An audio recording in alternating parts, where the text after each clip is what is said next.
No, y que yo creo que algo que comentaste es ese manejo de emociones, que la felicidad no está afuera, la felicidad está en ti.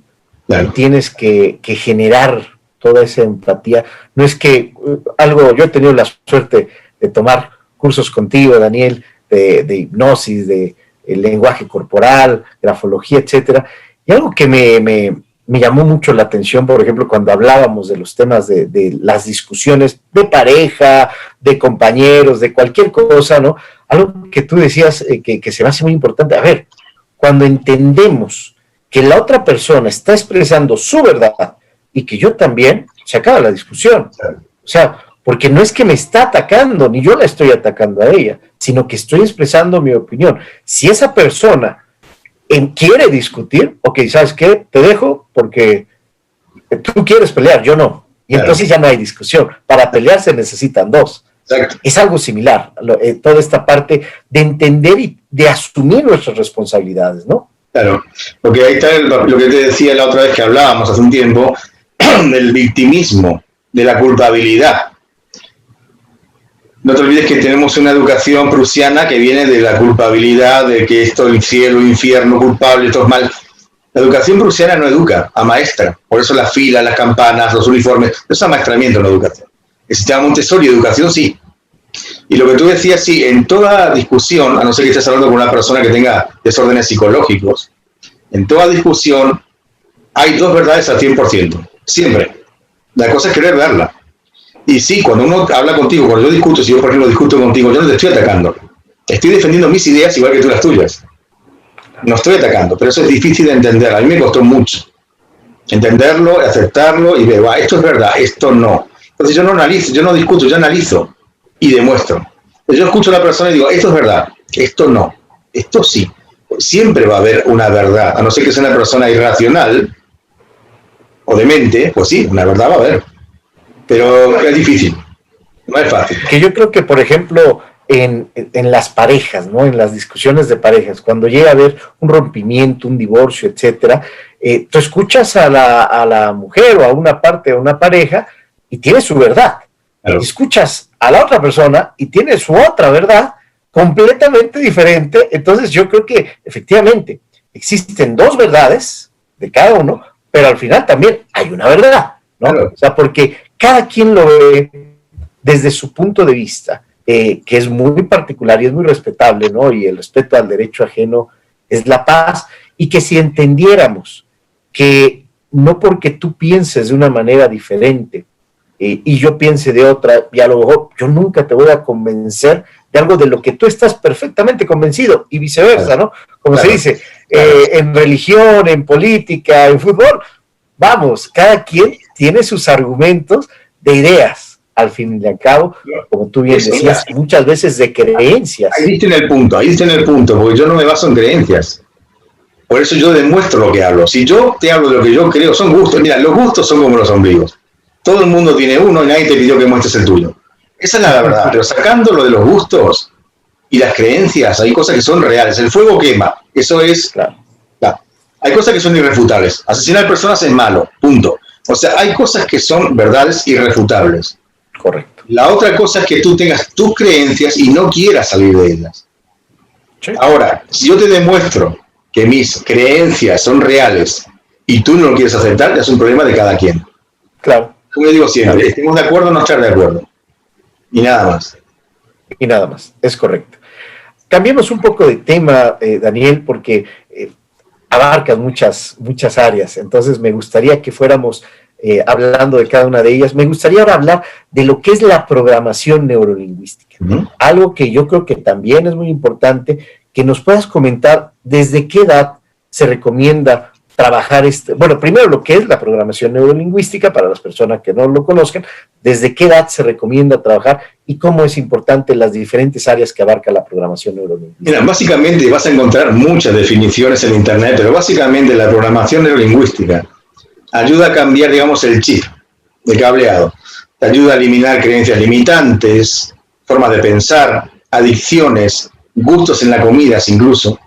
Puede llegar a gustarte algo que no te gustaba antes, porque muchas veces cuando no nos gusta algo, es por un anclaje negativo que traemos de la infancia. Entonces, eliminando ese anclaje, Y en cuanto a los niños, desde que tengan uso de razón, ya hay que empezar a enseñarles inteligencia emocional, ser empático, ser asertivo. Asertivo significa, yo te puedo decir lo que yo pienso, lo que yo siento, y cómo lo tomes tú, ya es tu responsabilidad, no la mía.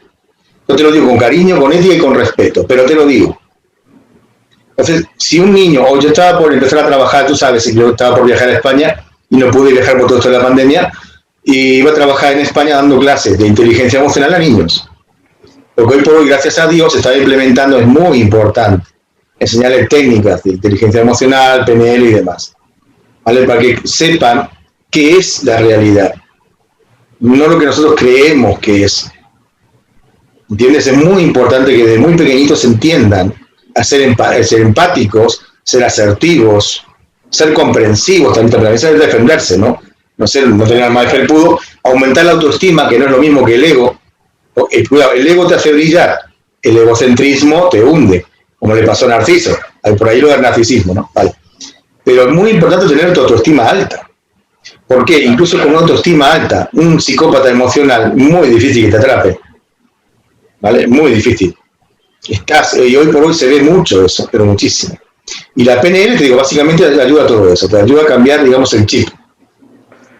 Y que yo creo que en estos tiempos, ojalá, ¿no? que a nivel mundial o empezar por algunos países, se empezara a dar estos cambios en la educación. Claro. Es una educación que data de muchísimos años, pero que hoy debiera incorporarse desde pequeños, como lo mencionas, esta parte de inteligencia emocional, de programación neurolingüística, de quitar todas estas partes negativas que a veces no se tocan, la empatía, ¿no? O sea, simplemente el ser empático, ¿no? O sea, que una persona está sufriendo por una pérdida, por algo, ser empático y no llegar a contar un chiste, ¿no? O toda esta parte de esa autoestima, como bien comentas, que es diferente al ego, de decirte, oye, a ver, tú a lo mejor no eres muy bueno para el fútbol, pero eres muy bueno a lo mejor para pintar. Claro. Y eso es lo importante, o sea, no querer ser como aquella persona, como aquel artista, porque acaba siendo una mala copia de todos y con una baja autoestima, y que a veces ves suicidios en gente muy joven, en artistas, que uno puede pensar, wow, oye, pero si ese artista lo tenía todo, entre comillas, si esa chica tan guapa, tan hermosa físicamente, que se veía carismática, pero por dentro estaba totalmente hundida, porque muchas veces, y eso también me acuerdo que lo hemos platicado en otras ocasiones, las máscaras que usamos, claro, que toda la gente usamos máscaras, sí. ¿Por qué? Porque muchas veces no queremos mostrar nuestro interior, que vean esa parte en la que somos débiles, porque nos sentimos vulnerables y porque sentimos también que nos van a atacar. Claro, es verdad. No te olvides que todo es lo que se enseña en hipnosis, es un juego de roles. Yo me pongo en el rol de hipnotizador, pero tú te tienes que poner en el rol de hipnotizado. Claro. Si no, no funciona. Roles, yo qué sé, el rol del almacenero, del carnicero, del fontanero. Todos somos personajes y tenemos roles en nuestra vida. La cosa es no confundir y saber cuál es el personaje y cuál eres tú. Hay personas que se pierden en el personaje.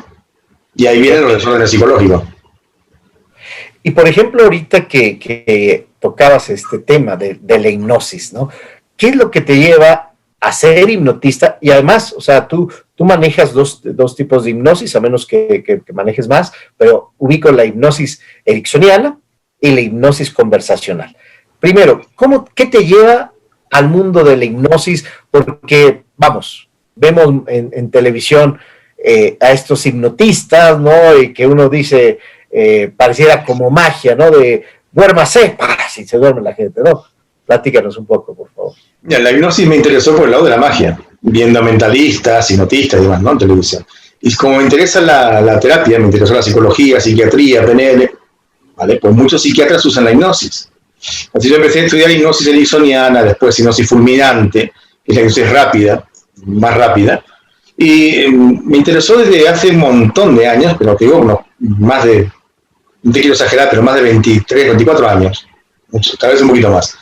Y siempre practicando, me han hipnotizado, o sea, porque para hacer hipnosis tiene que también saber haberlo aprobado. Claro. Y me interesó muchísimo y ayuda mucho en las terapias, o sea, no todo, cuidado, no a todo el mundo le sirve. Volvemos a lo de antes, no todo el mundo se motiva con la misma sustancia, pero sí es muy útil.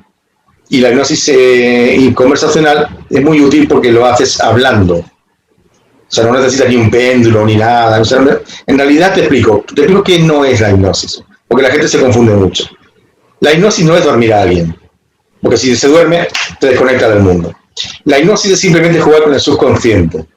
Estados hipnóticos naturales tenemos a lo largo del día. Por ejemplo, estás viendo una película y estás así. Y no te enteras que hay alguien atrás tuyo, estás hipnotizado en la película. Leyendo un libro, viendo la puesta del sol, lo que sea. Cuando te saliste de la realidad, ahí estás teniendo un estado hipnótico natural. Entonces lo que hacemos los hipnoterapeutas, porque una cosa es hipnotista de show y otra cosa es hipnoterapeuta. Yo soy hipnoterapeuta, también he hecho alguna cosa de show y demás, pero me dedico mucho a la hipnosis en terapia. Lo otro que hago es sugestión en algunos eventos, fiestas, cumpleaños y demás, pero básicamente la hipnosis ericksoniana y otras, hipnosis clínica, que también estudié, la uso en terapias. Que esta parte, por ejemplo, para la gente que no conoce tanto, que es, como bien decías, a veces la hipnosis solamente la vemos en la magia, esta hipnosis conversa que por medio de estar repitiendo frases, ¿no?, palabras, algo, señalar, o sea, toda esta parte de esa conversación que llevas a la persona a meterse, te metes en su subconsciente y que haces que esa persona haga o diga lo que tú estás esperando, ¿no? Que a veces los vendedores o gente lo hace, ¿no? Sí, se usa mucho, bueno, en marketing, en publicidad, los mensajes subliminales, hay un montón de cosas, ¿no? Lo que es la manipulación mediática. Hay 10 técnicas de manipulación mediática que hoy se ven muchísimo, pero básicamente yo te hablo de una hipnosis que es para hacer el bien, ¿no? O sea, para ayudar a las personas. Y la hipnosis conversacional te ayuda, sí, te ayuda muchísimo. Y por ejemplo, la hipnosis ericksoniana, que es la que empleas más para la parte de terapia, ¿cuáles serían sus características principales? Es como la hipnosis clínica, tiene cosas muy similares, pero básicamente primero tienes que tener a la persona predispuesta. No puedes hipnotizar a nadie que no quiera ser hipnotizado. Si la persona está predispuesta, incluso gente que está predispuesta le cuesta, porque inconscientemente tienen miedos y no quieren perder el control. Entonces hay un mecanismo de defensa aquí que no te deja, ¿vale?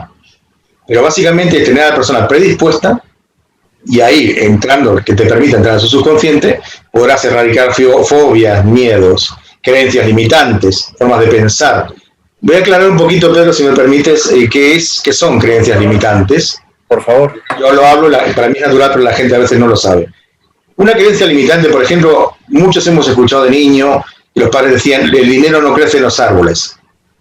Es una frase, pero a lo largo de repetición y repetición, tú creces con que mucha gente ha crecido con esa idea de que no puedo tener dinero, es difícil, no puedo ser rico, por ejemplo, me va a costar mucho, y le cuesta, porque trae un anclaje negativo sobre el dinero.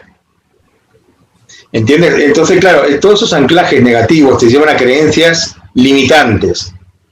Y hablo de creencias, otra vez más la palabra creencia, que es falso, es una creencia que no te permite avanzar. Yo no puedo, no soy suficiente, no me lo merezco. Creencias limitantes, que te amargan la vida.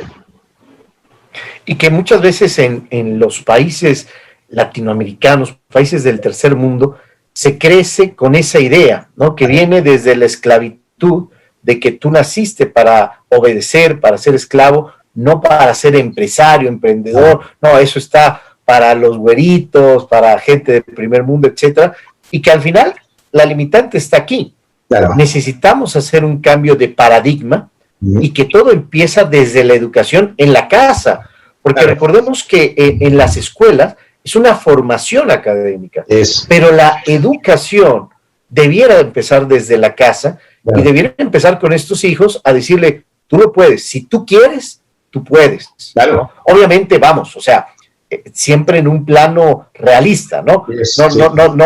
No de que el niño vea a Superman volar y diga, mi papá me dijo que yo puedo hacer lo que yo quiera, me lanzo y voy a volar. No, bueno, o sea, ubícate en la realidad de este mundo y en la medida de lo que tú quieras, tú vas a poder conseguir y llegar hasta donde quieras. El límite está aquí, en la mente, ¿sí?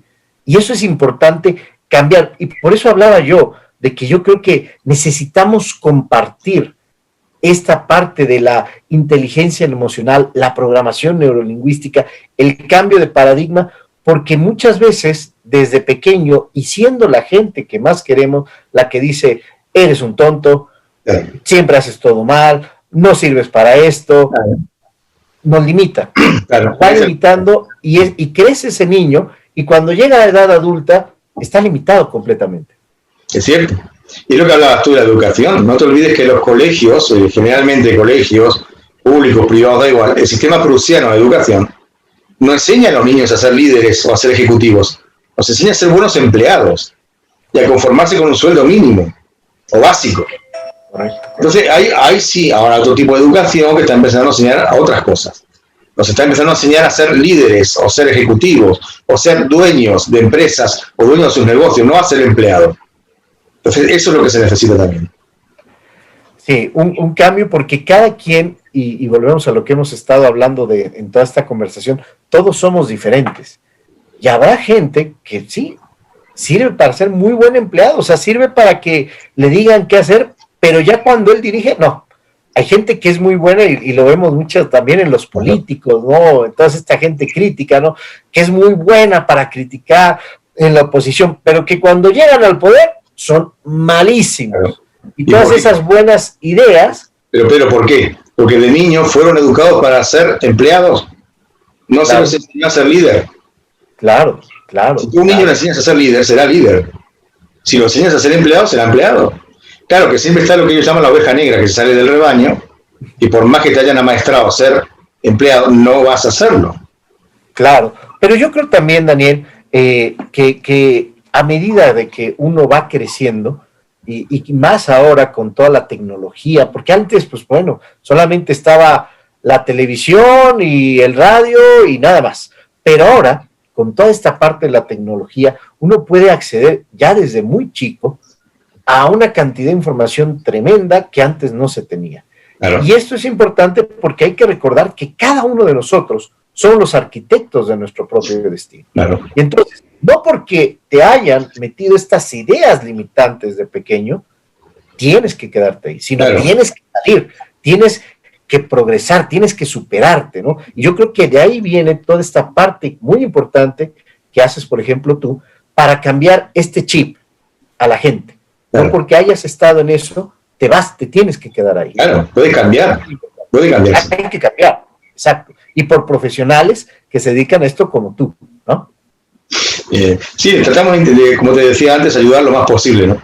Intentar explicar, no solo explicar y hablar, porque hablar es fácil, demostrar. Yo no conozco oradores que pueden estar 4 horas hablando o más. No te aburren. Pero al terminar le preguntan, ¿me podrías demostrar lo primero que dijiste en los 15 minutos primeros? ¿Lo podrías demostrar? Y te dicen que no. Para mí no vale. Claro. Sí. Obras son amores y no buenas razones. Es cierto. Una imagen vale más que 1000 palabras. Y cuidado que el hablar es importante, como te digo. Las palabras crean, las palabras modifican. Sobre todo hay palabras empoderantes que se usan en PNL para empoderar, ¿vale? Pero también hay que tener cuidado, no es lo que digas, sino cómo lo digas, ¿no? Cómo lo digas. Hablar es importante, pero también hay que saber demostrar. La palabra convence, pero el ejemplo arrastra. Claro. Y eso es importante. O sea, cuando escuchamos a una persona que te dice algo, pero hace totalmente lo contrario, automáticamente pierde credibilidad. Por más bien que haya hablado, ya no es válido. Eso es. Otra de las cosas que hablábamos, Daniel, y que tú también te has dedicado, es a estos cursos para prevenir el suicidio. La tasa de suicidios en el mundo, desde niños, jóvenes, es alarmante, ¿no? Y que lamentablemente muchas veces los padres o la gente que está junto a ellos nunca lo vieron venir y después vienen las lamentaciones. Es cierto. ¿Cómo trabajan ustedes, cómo trabajas tú para poder prevenir el suicidio? Entiendo que debiera ser primero por el perfil psicológico, pero si nos puedes explicar un poquito más y la importancia de todo esto. Mira, yo tengo, como tú sabes, yo tengo 6 libros escritos y publicados. Uno de ellos habla de la prevención de suicidios. Vale, lo importante, hay muchos mitos sobre el suicidio. Está el mito de que no lo hace por llamar la atención, o lo dijo, no, cuidado. Cuidado porque eso es un mito. Si alguien está hablando de suicidio, el suicida generalmente habla del suicidio. Si tú le preguntas a una persona que lo que aparte la gente piensa, no hay que hablar de eso, no, es lo contrario. Hay que preguntar, ¿tú has pensado en el suicidio? Y la persona, si lo ha pensado, te lo va a decir. Recordemos también que más del 90% de personas que se han suicidado o han intentado suicidarse tienen problemas psicológicos, desórdenes de personalidad, ¿vale? Eso es real. Pero también hay personas que tienen poca resiliencia, que la resiliencia es la capacidad natural de cualquier ser humano de superar situaciones traumáticas. Hay personas que tienen mucha y personas que tienen poca. Entonces tú pones a una persona con poca resiliencia, con poca autoestima, una situación límite, puede llegar al suicidio. Pero lo importante es ver los mensajes. Mensajes hay muchos. Sí, yo que sé, hay un montón, pero te digo lo que se me viene a la mente ahora. Si tú ves que de repente una persona un niño, por ejemplo, deja de jugar con lo que jugaba antes, ya no le interesa comer tanto, ha cambiado gustos, de preferencias. Una persona, un joven que regala cosas sin ningún motivo, empieza a regalar cosas que él tenía, se está despidiendo. O sea, hay un montón de mensajes, digamos, de señales. ¿Vale? En el libro yo explico un montón más, ahí va, pero las básicas. Aparte, es un mito aquello de que sí, la persona te lo puede decir por llamar la atención, para que le preste pero justamente, si su mente la lleva a actuar así, es porque algo no está bien. Y ha pasado con gente que ha intentado para llamar la atención y le sale el tiro por la culata. Y lo logra. ¿Entiendes? A la primera. ¿Cierto?